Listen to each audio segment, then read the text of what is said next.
Hello, everyone. I'm Kat Timpf, along with Eric Bolling and Eboni K. Williams. We are the Fox News Specialists.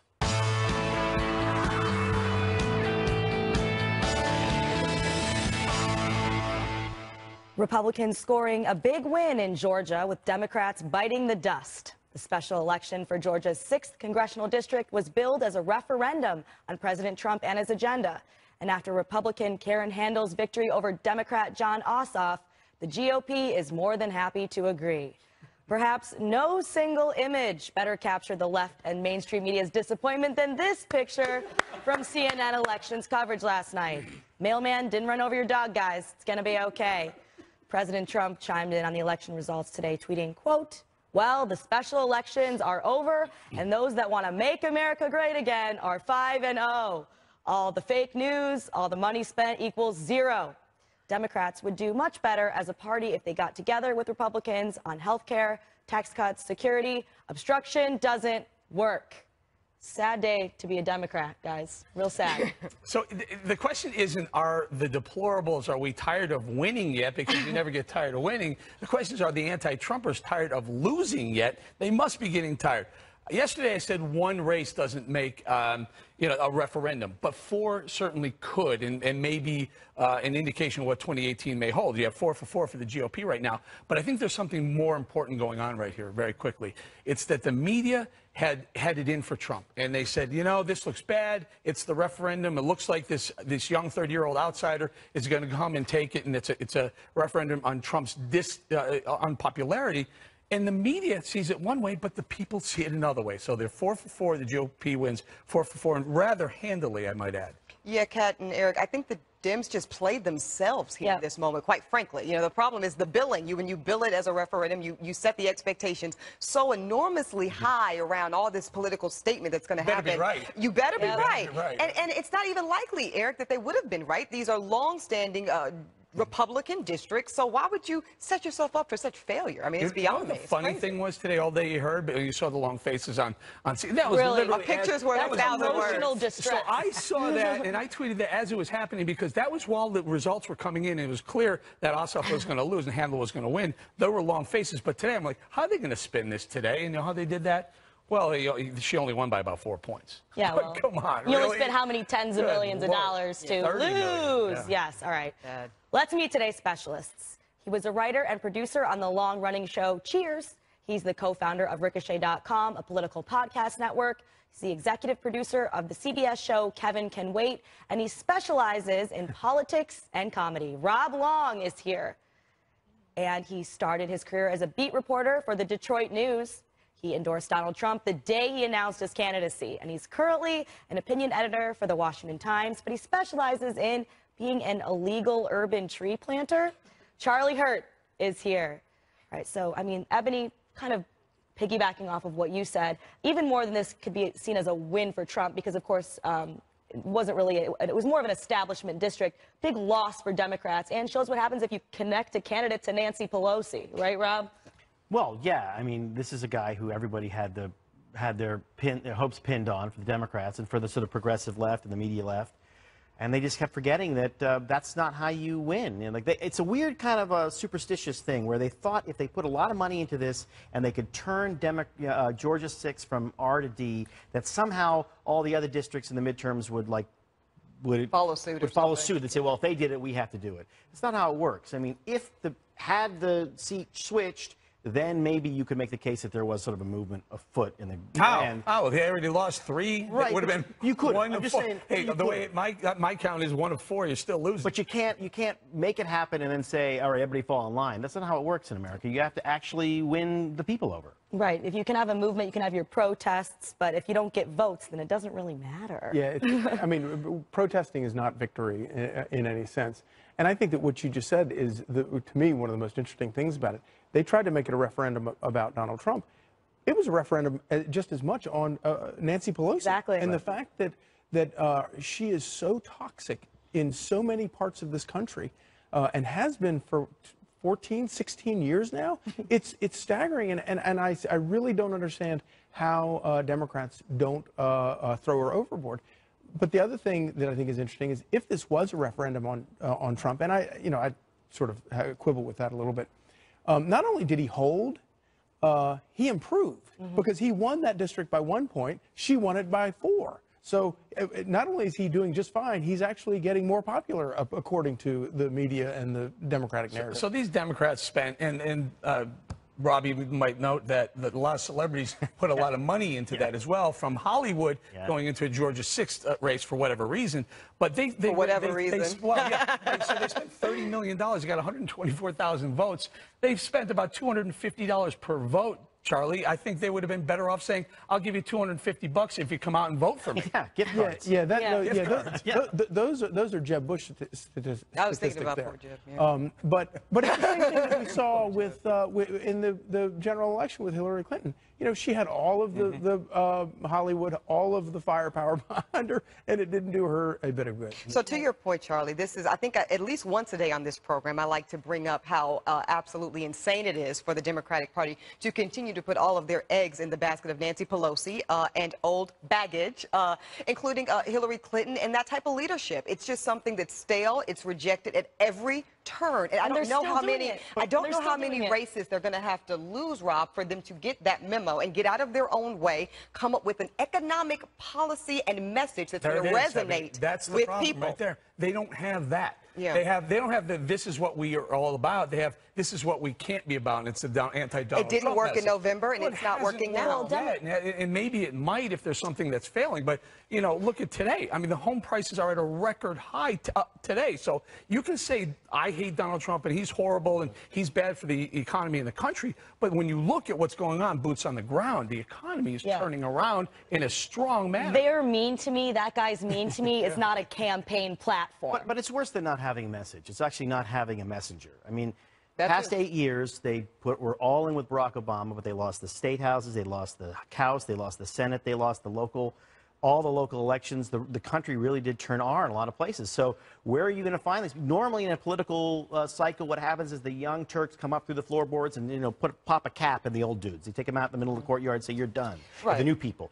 There aren't any new people in Democratic But I have an idea, though, Rob. They have to have a sellable, a palatable idea for Democrats to say, you know what, I can get behind him. That's what Donald Trump did. Donald Trump stepped into the void of establishment Republicans. People were tired of it. They saw the same people over and over, the Romneys and the McCains. And Trump said, you know, I'm not one of them. I'm going to be completely different. And then he sold his message. Plus, what he did is you had Hillary saying, you know, I'm with her, and he was, I'm with you. Right? Well, I think it's both, though, Eric. I think Trump had a great message that obviously connected with a lot of this country, but it was also the man. People actually did, many people, because my mom, I don't think she understood what the message was with Trump's campaign for about 6 months. Seriously, she was into Donald Trump, his personal narrative, his story, his success in the business space, and that was important. So let's look at this guy here, this Georgia guy. What, 30-year-old documentary filmmaker, congressional aide. I mean, no shade, but come on, it's not really an aspirational. He's Pajama Boy. Pajama Boy ran for Congress. Right,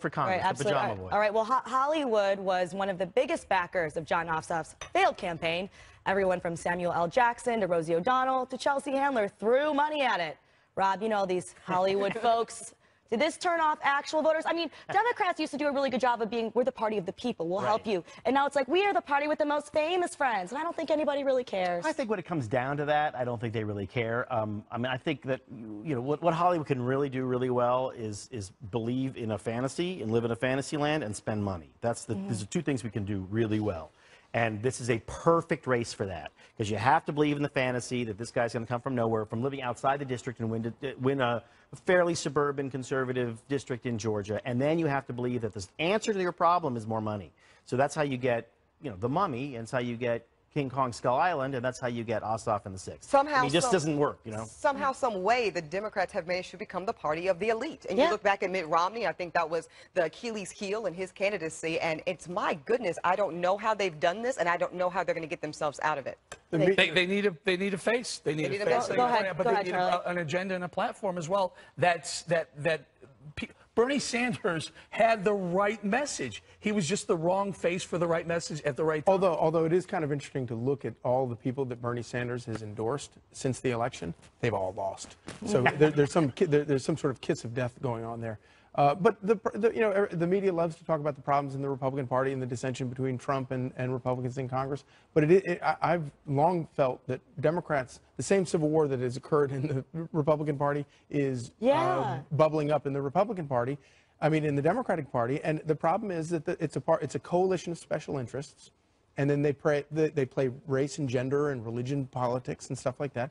It's more than that, though, Charlie, because as Eric points out, I have a lot more friends in the Democratic Party than he does. And I talk to these young Democratic Party leaders, and they are thirsty. They are, having better ideas, I think, than we're seeing. I think they are being intimidated by the old guard leadership within the party, and they are a little bit afraid, to their own detriment, to step up and step out and move the party forward. I would tell you that if you go back at 2 years or so, when the race was evolving, if Bernie Sanders' message was placed on a celebrity type that was able to deliver the message, was likable, Charlie. I mean, and it wasn't Hillary's turn. Remember, it's my turn. Everyone thought it was her turn. Hillary. If you probably would have a Democrat even if president. just Hillary could have gotten out of the way. I mean, look at how Nancy Pelosi wasn't even in this race, but just the connection to Pelosi was enough. That was enough. Is there to be connected to the old Democrats? And they did only beat him by rigging the primary. Yeah. But you get to be a better athlete when you practice, right? You go to practice, and you get to be a better politician. Practice? Are we talking about practice right now?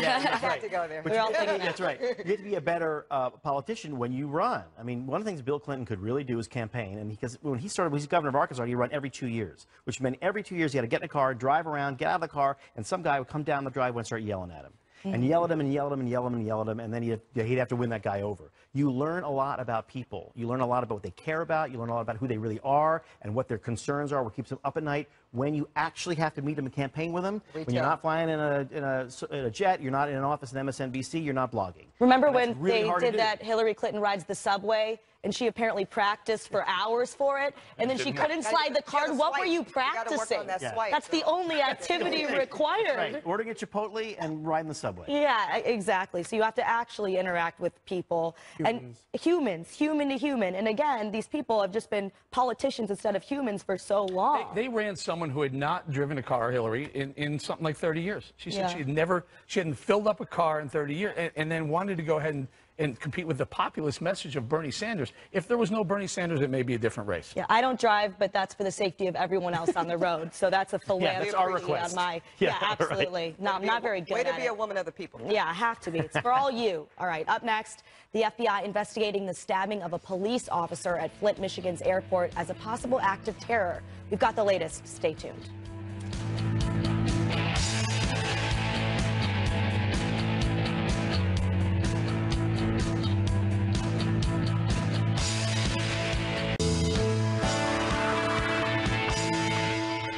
Possible terror attack gripping Flint, Michigan's airport today. A suspect is in custody after stabbing a police officer in the neck. The officer is thankfully in stable condition, but witnesses have reported hearing the suspect shout Allahu Akbar just before the stabbing.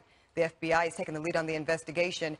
And with the ongoing spike in terror attacks across the globe, the Washington Free Beacon cites U.S. defense officials who say ISIS is setting up new networks to move terrorists from the Middle East to Europe and Asia. And Eric, just like we talk about here, it is popping up over and over and over just when it looks like there might be some progress in one part of this horrific battle with ISIS and the Islamic State.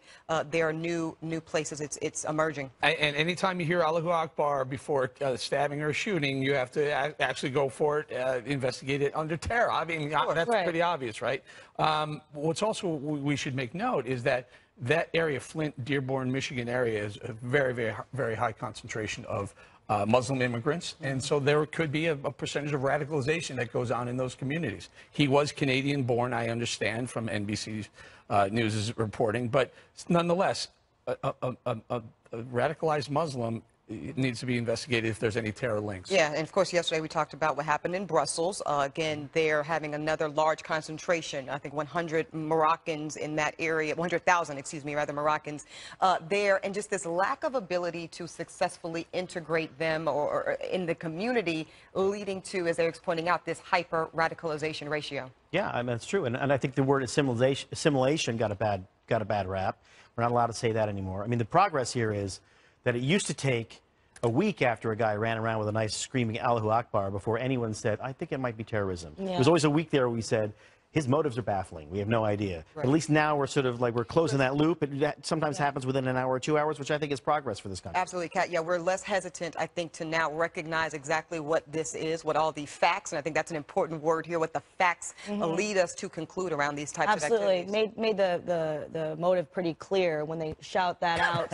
Yeah. And then people at Salon are still saying, I think it was toxic masculinity that did this. I think that's what's at fault. But yeah, and again, if you look at Brussels, which is just a cesspool for Islamic terror. I mean, let's be honest. And this is going back to, everyone said Trump was a jerk for the way he was talking about NATO.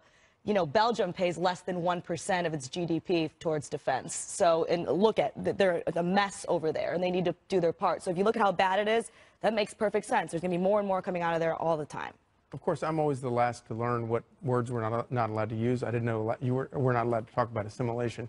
But because, I mean, it is the heart of the problem here. It is. And when you look around, and it makes it a very complicated problem for a country like ours, where we really do cherish, people, freedom of religion. You come here as you are, you do your thing, and you obey the laws, and it's great.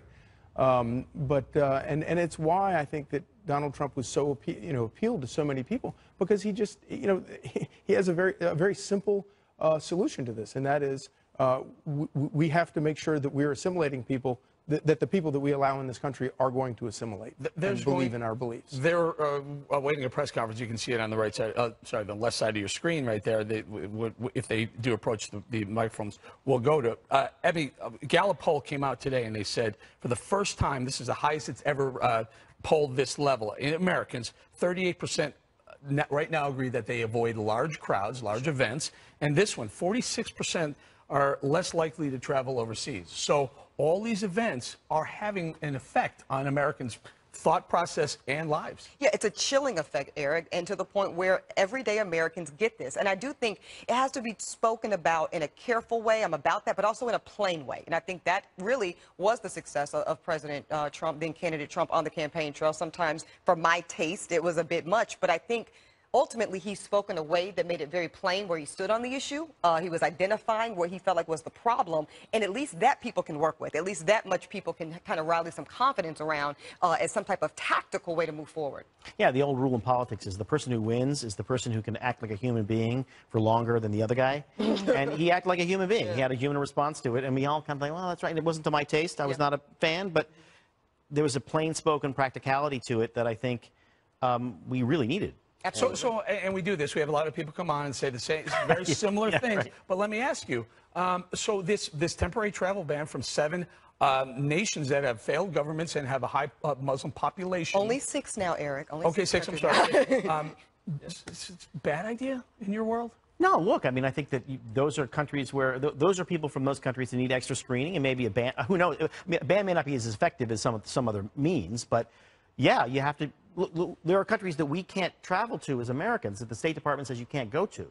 So if there's too dangerous for us to go there, why is it okay for them to come here? That's a perfectly legitimate question. Eric, on its face, I have no problem with the travel ban either. And in fact, I've done a docket talking about the legality of it. And I think that it should pass muster.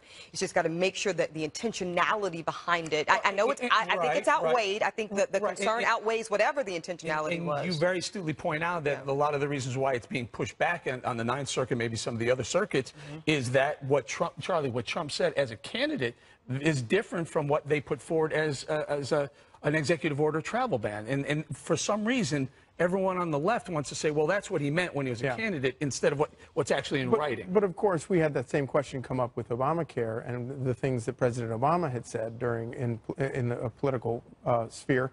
And the Supreme Court ruled that no, that doesn't pertain to whether the legality of this. And I think that when the Supreme Court does take this up, I think they're going to rule in favor of Donald Trump, because the Constitution is very clear. The president, the executive branch, has the authority to make these decisions. Agreed. Right, yeah. My issue with I don't think it's religious discrimination. If it were a Muslim ban, it'd be a pretty bad one because it'd be letting a lot of Muslims in. But I just have some questions about in terms of it being a temporary ban. Let's say, so he's saying 90 days, but then they're also saying that, you know, these countries, there's no way to vet people and you can't, you know, is that really going to be able to be changed in 90 days? So I just have a lot of questions about it as a policy. The temporary ban is so that, and Charlie weigh in on this, so that they can reassess their vetting process and maybe beef up the vetting process so that there aren't terrorists that can slip through the cracks. And that's what's so bad about what the courts have done. The courts have stepped in and said, oh, no, we're not even going to talk about the details. We're just saying that you don't have a right to do this. And that's completely wrong. Because of what you said as a candidate. Yeah. Not even what you're proposing as a president. Well, which again, here's the thing: we're talking about something that needs to be bifurcated here, because you can have, I think, legitimate questions about what he meant as a candidate or president. Whoop-de-whoop. But what we do know constitutionally, Charlie, is the executive branch has wide latitude, authority, and scope when it comes to matters of national security and immigration, and that's just constitutional law. And if you believe that we're a country of, you know, that we believe in self-governance, then, you know, Donald Trump was very clear about where he stood on this, and people voted for him. And courts may not like that, but it's the facts, and you can't. And to deny that is to undermine our self-government. Allow me to throw one other thought in here. A lot of our refugee program, it's a completely separate program, but our refugee program, we accept. After a vetting process, we accept refugees into the country. Here's the part of the problem, and again, Charlie, you can weigh in it because I think you've talked about this in the past. Once we let the refugees in, we follow them for a while, and then we don't track them anymore. They're free to go wherever they want, and my concern is that that could be dangerous. Well, again, but if you're connecting this, and I want to point out, we did get on this talking about Michigan, and this is a Canadian guy. Wait, so guys, we have a lot of. Got to break in really quick. The FBI now holding a press conference on the stabbing of a police officer at Flint, Michigan's airport earlier today. We're taking you right to it live. Your accuracy in reporting. I'd like to introduce to you the special agent in charge of the Detroit Division, which covers the entire state of Michigan. Special agent in charge, David Gelios. Good afternoon, and I'd like to thank you all for your patience throughout the day today. You'll excuse me to defer to a few notes here because I want to give you as accurate information as I can. We have had a very busy day, and I know we've kept you waiting, and we wanted to wait until we had a point that we could come out here and provide you a little more information than we might have been able to do had we done this an hour or two ago. So before I start, though, I just want to say that you all are aware of the incident we had out here today where Lieutenant Jeff Neville was stabbed. And before we get to any details of the investigation and what happened here today, I would like to turn this over to Chief Chris Miller of the Bishop International Airport Public Safety Department to give you information on what's most important, and that's the current health condition of Lieutenant Neville. Chief? Good evening, everyone. Lieutenant Neville is in satisfactory condition. As you all heard what happened to him. He's doing fine, and he's residing at a local hospital right now. He's resting comfortably, and we'd just like to thank everybody that came out to support us here in this trying time. So, and that's all I have.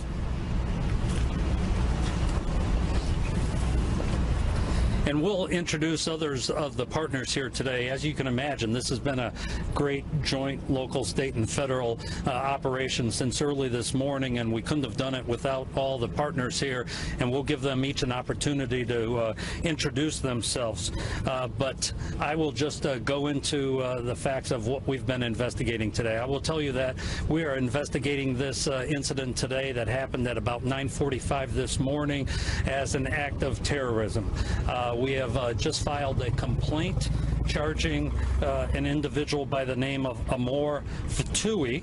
He's a 50-year-old resident of Canada who legally entered the United States in Lake Champlain, New York on June 16th and made its way to Flint, and today arrived at the Flint International Airport. Obviously, I know a lot more about this, and we're sort of at 0 hour of this investigation right now, and since it is a pending investigation, I'm not going to go into great detail as to what we do know, but we do know Mr. Fatui entered the airport. He spent a little time on the first level, then he went upstairs, he spent some time in the restaurant up there, and then he came out. He was carrying baggage.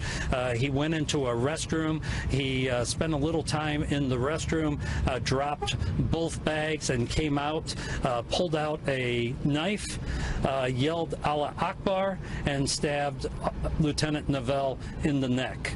As was mentioned by the chief, he's in stable condition and is expected to fully recover, and that's the most blessed thing I think we can say about this today.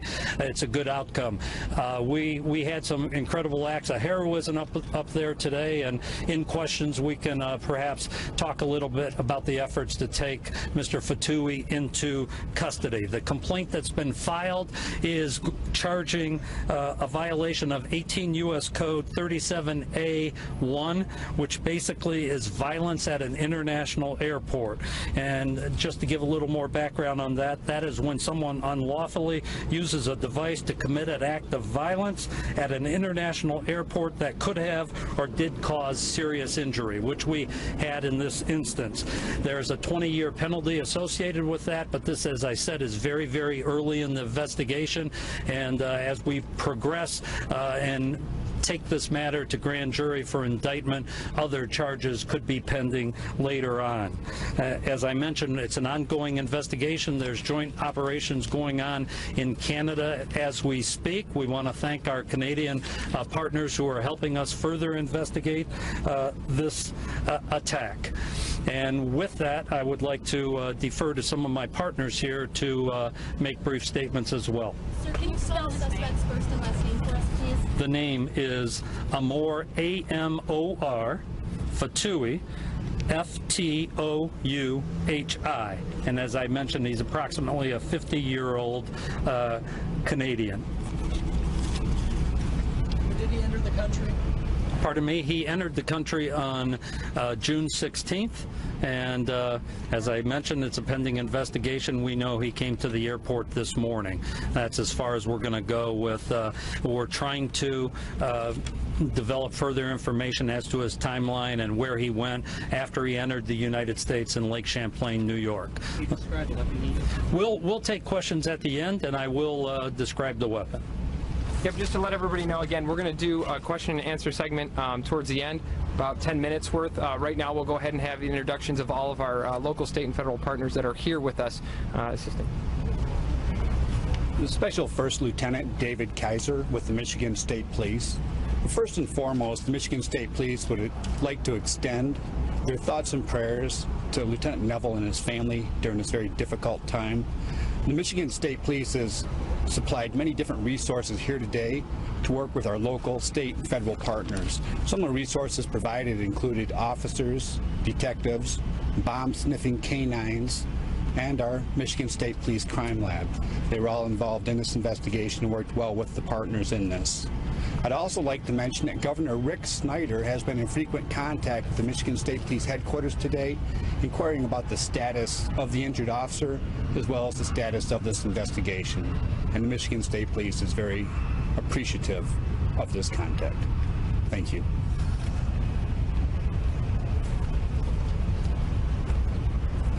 Good evening, everyone. My name is Timothy Johnson, City of Flint Police Chief.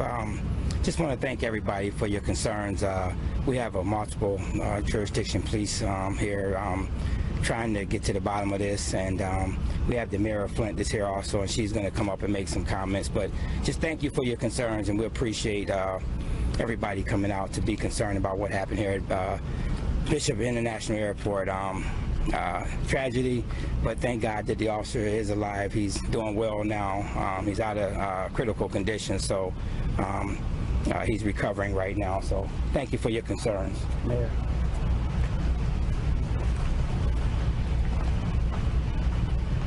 Good afternoon. I just wanted to say that, you know, what happened here at Bishop Airport is just a tragedy. I think it's absolutely awful, and that a police officer was injured like this, because every day we know our law enforcement gets up and they come to work prepared to protect us, and don't know if they're going to come home to their families or not, or the condition that they're going to return to their families in. And so I really need to have an opportunity to commend Chief Miller and his staff, and thank my own Chief of Police, Tim Johnson, the Michigan Township, you know, Flint Township, the state police, the sheriff, the federal agents that are here, because it showed that we all came together at a time like this. And this is what we need the community to see, is that when these kinds of things happen, we do come together. And I hope it gives the people of Flint and the people in the surrounding areas the confidence to know that this was not taken lightly, and people came together quickly to make sure that we were protected. So I do want us to continue to keep Officer Neville lifted in prayer, and his family. And again, this is just, you know, it's a sad day, but it could have been worse. It could have been worse, and thanks to the quick response of all of the law enforcement that's out here today, things weren't any worse. And we also need to thank the other person. There was an unsung hero that saw what happened, and she came to his aid to help. And had that not been, you know, had she not been in the place she was at that time, it could have been worse. It could have been worse. So we need to keep her in prayer, and the rest of the staff that's out here at the airport, because when you go through things like this, it impacts you, and it impacts them, and it makes it more difficult for them to do their jobs. So this was a day where we showed unity, and everybody came out here and responded. And so I hope that just shows the community that we're working together to make things better. Thank you.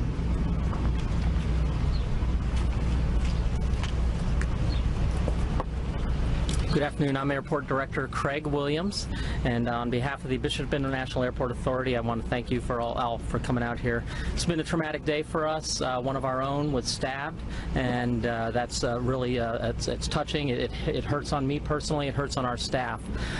First and foremost for us is making sure that our safety and security of our passengers and our employees are paramount to everybody. Even though we did have some disruptions this afternoon, we're working to get back to normal operations. I'll answer questions during Q&A time. Thank you.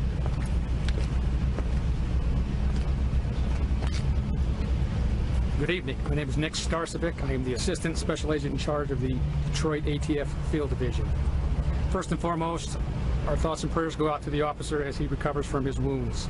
Today, ATF deployed assets from the Flint field office as well as an office from our Detroit division. We will continue to support this investigation throughout its entirety, and we will support the FBI in any way it needs. Thank you. Good evening, everyone. My name is Juan Sanchez, the Federal Security Director for TSA out of Detroit, Flint, Lansing, and Saginaw airports.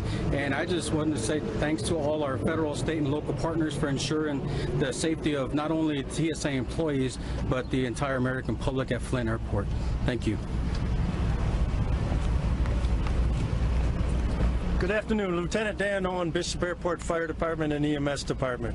We responded as soon as the call for help went out, and we rendered first aid to our officers, and we maintained a fire presence and safety of this airport throughout the whole incident. Thank you.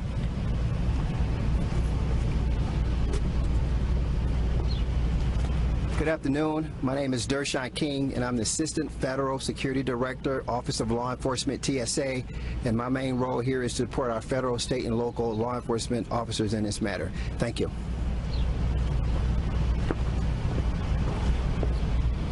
Good afternoon. I'm Peggy Franklin-Aller with Homeland Security Investigations. First of all, Homeland Security Investigations would like to wish a full, quick, and speedy recovery to Lieutenant Neville. Our thoughts and prayers are with his family and him. And we just want to commend the great work that was done by all agencies out here today. Thank you.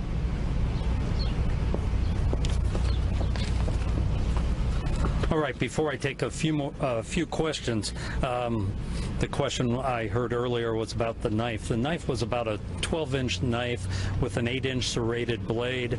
As you will see in the complaint, when the subject went up to the officer and stabbed him, he continued to exclaim Allah, and he made a statement something to the effect of, "You have killed people in Syria, Iraq, and Afghanistan, and we are all going to die."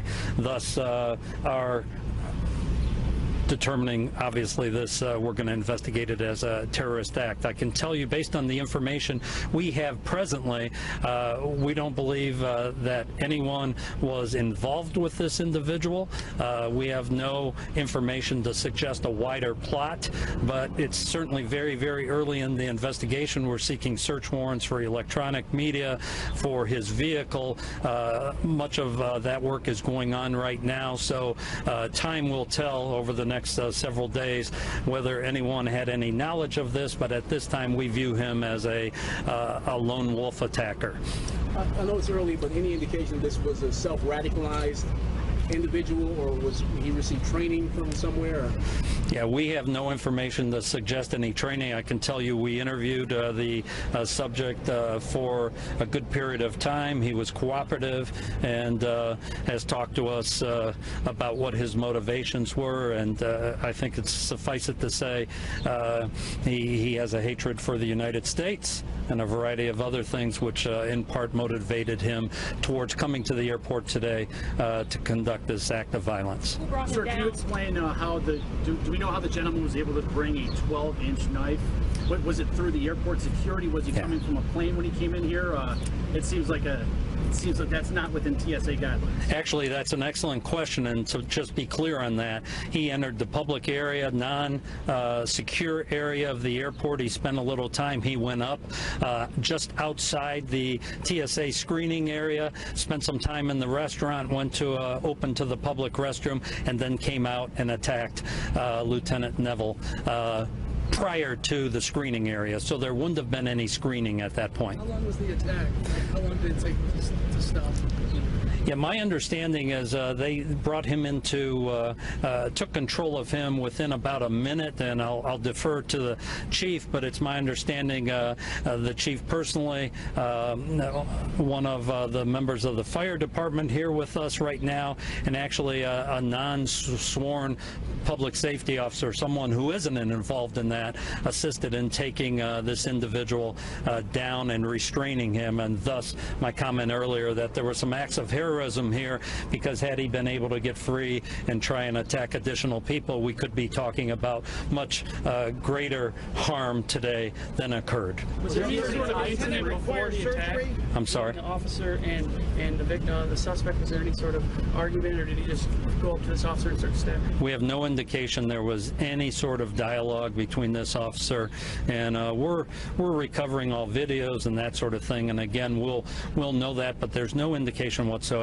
he had any dialogue with anybody prior to this attack. Yes, sir. My understanding is, Chief, do you want a lieutenant with surgery? Yes, Lieutenant Neville did require some surgery. We are now coming out of this press conference getting the update from the FBI on the terror attack, which we can now definitively say it's a terror attack where the officer left stabbed in the neck at the Flint, Michigan airport. Very disturbing, though. We're listening to this, and we saw a whole parade of law enforcement come to the podium and state what they knew, what they saw. My concern is that the FBI director, or the FBI in charge of the case right there, who admitted that this Amor Fatoui yelled Allah Akbar, then said Syria, mentioned Syria, Iraq, and Afghanistan, and said we're all going to die. That clearly sounds like something a terrorist would say. But then he goes one step further and says this looks like a lone wolf, not with part of any bigger group. You're 2 hours out, 3 hours out of this attack. We don't know if there's a bigger group.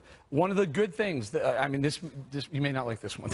We may get into a little thing with this. The Patriot Act. The Patriot Act will allow them to investigate this as a terror incident and let them figure out. They'll take his phone. There'll be expedited warrants and whatnot.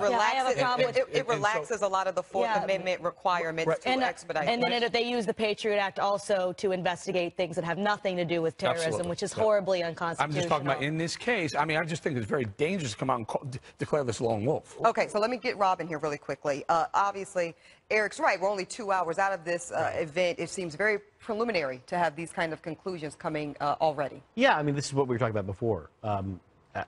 Who comes in the country and how do we vet them, and what do we know about them when they're there? I mean, I'm not sure the Patriot Act really should relate to this guy, because this guy's not an American citizen. He's visiting. No. He's a tourist. Yeah. Right? No, but it's done on American soil. It's done on American soil, but it's not like he doesn't have a lot of constitutional rights as it goes. He is a visitor here, and you know, we should hope that he's a lone wolf in some ways. But I don't think lone wolf is a good thing. I mean, I think part of the problem with terrorism right now is we're going to have people that are supported actively by ISIS, that are supported actively by groups in the Middle East, and then people who just are kind of nuts and are American citizens, like the guy in San Bernardino. And all of those problems are going to have all different solutions. We're going to have to do, it's going to be a swarm kind of offense for us. Charlie, quickly, your reaction. Well, you know, the fact that this happened at a place like the Flint airport, this is not a big airport. It's an international airport only because it's about 20 miles from the Canadian border.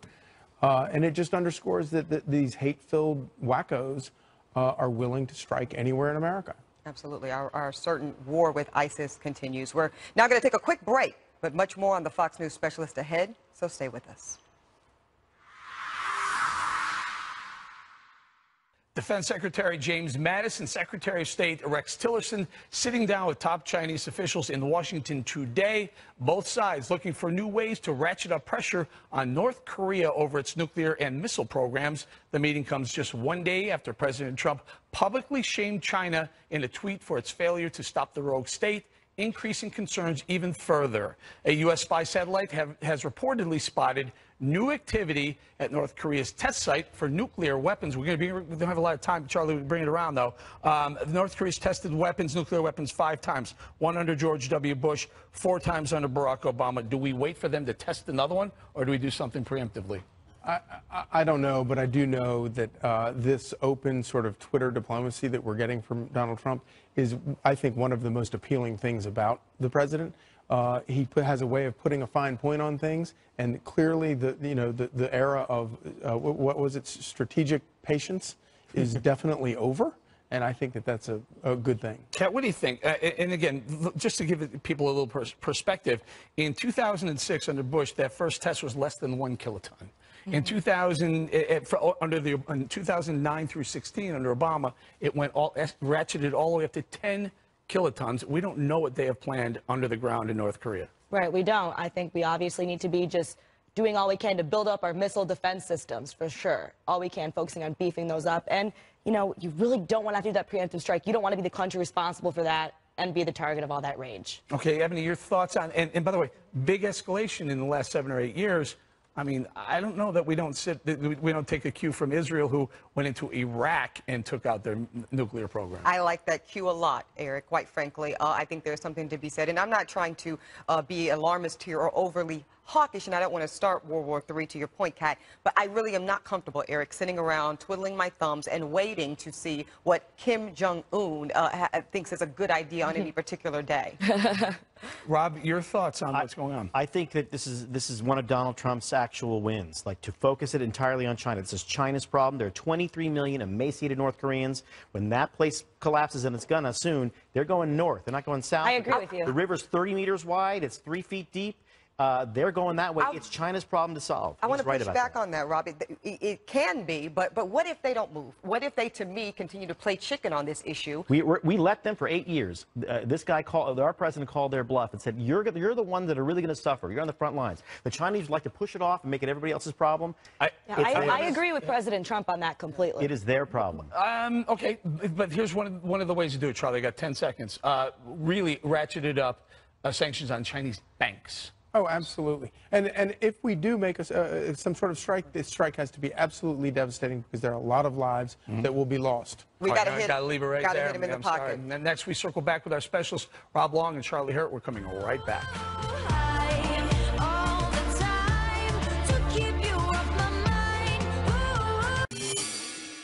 It's time to circle back with our specialists, Rob Long and Charlie Hurt. Charlie, I want to ask you spent a few years in Detroit. Oh, yeah. What's your favorite place in Detroit? It might be hard, I know.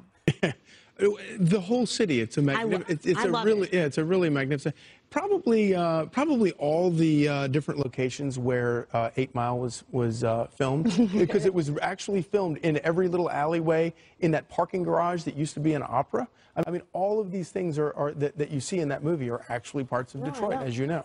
Absolutely. Can I throw something in very quickly before the show got cut because of that press conference? Charlie, weigh in on this. Jay Johnson, President Obama's Homeland Security Secretary, said, "You want to know something? We tried to make sure that the DNC wasn't hacked. In fact, they pushed us back, and they got hacked." Meanwhile, Democrats have blamed Russia, blamed Trump for that hacking, and they could have solved all their own problems. I'll never understand how the media spends so much time on Russia and no time on the Obama administration's culpability in that scandal. Big story. Big story. Absolutely. Well, I'm going to ask a question to you, Rob. You were a writer and producer on Cheers for many, many years. I was. Your favorite cocktail? It's got to be old-fashioned.